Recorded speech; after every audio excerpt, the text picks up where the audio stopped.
Hi అండి, welcome to my channel. ఇవాళ మన ఛానల్లో ఒక బెస్ట్ రెసిపీ అని చెప్పొచ్చు. పిల్లలు ఎంతో ఇష్టంగా తినే ఆలూ పరోటా అనమాట. దీన్ని ఈజీ ప్రాసెస్లో అయితే చూపించబోతున్నాను. చాలామంది ఫేస్ చేసేది ఏంటంటే స్టఫింగ్ చేసేటప్పుడు బయటకు పోతూ ఉంటుంది కదా, అలా బయటికి రాకుండా చక్కగా మంచిగా ఫస్ట్ టైం చేసేవాళ్ళు కూడా ఈజీగా చేసే విధంగా చూపించబోతున్నాను. వీడియో ఎక్కడ మిస్ చేయకుండా చూడండి. సో ఇక్కడ నేను 2 బంగాళదుంపలను అయితే చక్కగా చిన్న ముక్కలాగా తీసుకుని ఉడికించుకుని ఆ తర్వాత ఇక్కడ మీకు చూపిస్తున్నాను. దీనికి ఉన్న పొట్టంతా తీసేస్తున్నాను అనమాట. చాలా మెత్తగా ఉడికించుకోవాలన్నమాట. సో ఇప్పుడు ఇందులోనికి ఒక 1/2 టేబుల్ స్పూన్ సాల్ట్, అదేవిధంగా ఒక 1/2 టేబుల్ స్పూన్ దాకా కారం, ఒక చిటికెడు పసుపు, ఒక 1/2 టేబుల్ స్పూన్ దాకా గరం మసాలాని అయితే వేసుకున్నాను. ఈ విధంగా వీటి వరకు వేసుకుని ఇదంతా మెత్తగా స్మాష్ చేసుకోవాలి. మొత్తం ఒకసారి కలిసేలాగా మంచిగా ఈ విధంగా కలిపేసుకోవాలన్నమాట. కొంచెం మీకు స్పైసీగా కావాలి అనుకుంటే కనుక కొంచెం పెప్పర్ పౌడర్ కూడా వేసుకోవచ్చు.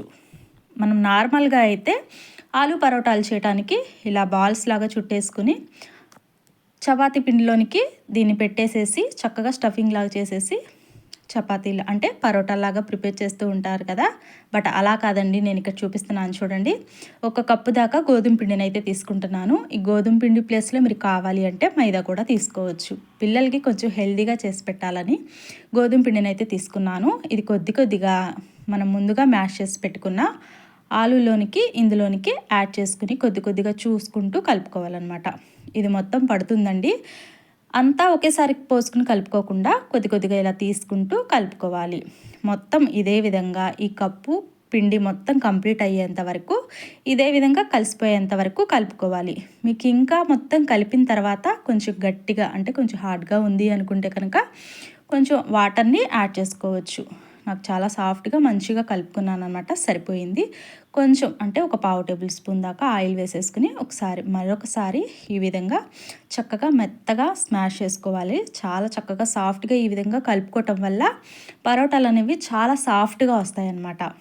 నేను ఇక్కడ ఒక 2 నిమిషాల తర్వాత మూత ఓపెన్ చేసి చూస్తే చాలా సాఫ్ట్గా మంచిగా ప్రిపేర్ అయ్యి ఉంటుంది. నచ్చిన సైజులో ఉండల్ని తీసుకుని మంచిగా చపాతీలాగా చేసేసుకోవడమేనండి. నాకు ఇక్కడ 3 చపాతీల దాకా అయ్యాయి అన్నమాట. సో ఇప్పుడైతే ఇలా తీసుకుని చక్కగా ఇలా ఉండల్లాగా ప్రిపేర్ చేసుకోవాలి. ఆ తర్వాత కిచెన్ ప్లాట్ఫామ్ మీద కానీ లేదా చపాతీలు చేసుకునే పీట మీద కానీ ఈ విధంగా పెట్టుకుని ఇందులోనికి ఒక 1/2 టేబుల్ స్పూన్ దాకా నెయ్యి వేసుకుని ఇలా అప్లై చేసేసుకోవాలి. ఇక్కడ నేను వీడియోలో చూపిస్తున్నాను చూడండి.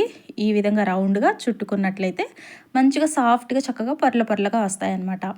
చాలా ఇష్టంగా తింటారండి. తప్పకుండా ఒకసారి మీ పిల్లలకైతే ఇలా చేసి పెట్టండి. ఆలు తినకుండా ఉండే పిల్లలు అయితే అసలు ఆలు వేసారని కూడా తెలియదండి. అంత బాగుంటాయి, అంత సాఫ్ట్గా ఉంటాయి అన్నమాట. సో ఈ చపాతీ అంటే చేసేటప్పుడు మరీ అంత గట్టిగా ప్రసరిస్తున్నట్టుగా ఇలా చేయకూడదు. పైన ఇలా చక్కగా ఈ విధంగా మరీ అంత లావుగా కాదు, మరీ అంత సన్నగా కాదు, ఈ విధంగా చేసుకుంటే సరిపోతుంది. ఈ విధంగా చేసిన తర్వాత స్టవ్ మీద ఒక ప్యాన్ పెట్టుకుని అందులోకి 1 టేబుల్ స్పూన్ దాకా నెయ్యి వేసుకున్నాను. అదేవిధంగా మరొక టేబుల్ స్పూన్ అయితే పైన అయితే నెయ్యి వేసుకుంటున్నాను. ఇలా 2 వైపులా అటొక స్పూను ఇటొక స్పూను నెయ్యి వేసుకుని 2 వైపులా మంచిగా దోరగా కాల్చుకుంటే చాలా టేస్ట్గా ఉంటాయన్నమాట. ఇలా కాల్చేటప్పుడు నిదానంగా సిమ్లో పెట్టి కాల్చుకోండి. ఇలా నిదానంగా కాల్చటం వల్ల మంచిగా 2 వైపులా సాఫ్ట్గా కాలుతాయి. చూసారు కదా, మంచిగా పొంగుతూ వచ్చాయి. ఇదే విధంగా అన్నిటినీ అంటే నాకు 3 అయ్యాయి అన్నమాట. ఈ 3టిని మంచిగా ప్రిపేర్ చేసి ఇక్కడ మీకు చూపిస్తున్నాను. తప్పకుండా మీరు కూడా ఒకసారి అయితే ట్రై చేయండి. మీకు డెఫినెట్లీగా ఈ రెసిపీ నచ్చే ఉంటుంది అనుకుంటున్నాను. నచ్చితే కనుక తప్పకుండా ఒకసారి మీరు కూడా ట్రై చేసి మీ ఫీడ్బ్యాక్ నాకు కామెంట్ ద్వారా కామెంట్ సెక్షన్లో కామెంట్ చేయండి. మరి ఇలాంటి రెసిపీస్ కోసం మన ఛానల్ని తప్పకుండా సబ్స్క్రైబ్ చేసుకుని తప్పకుండా లైక్ చేయండి. పక్కనే ఉన్న బెల్ ఐకాన్ని క్లిక్ చేసినట్లయితే నేను పెట్టే వీడియోస్ అన్ని మీకు నోటిఫికేషన్ ద్వారా అందుతూ ఉంటాయి అన్నమాట. So thank you for watching. Have a nice day.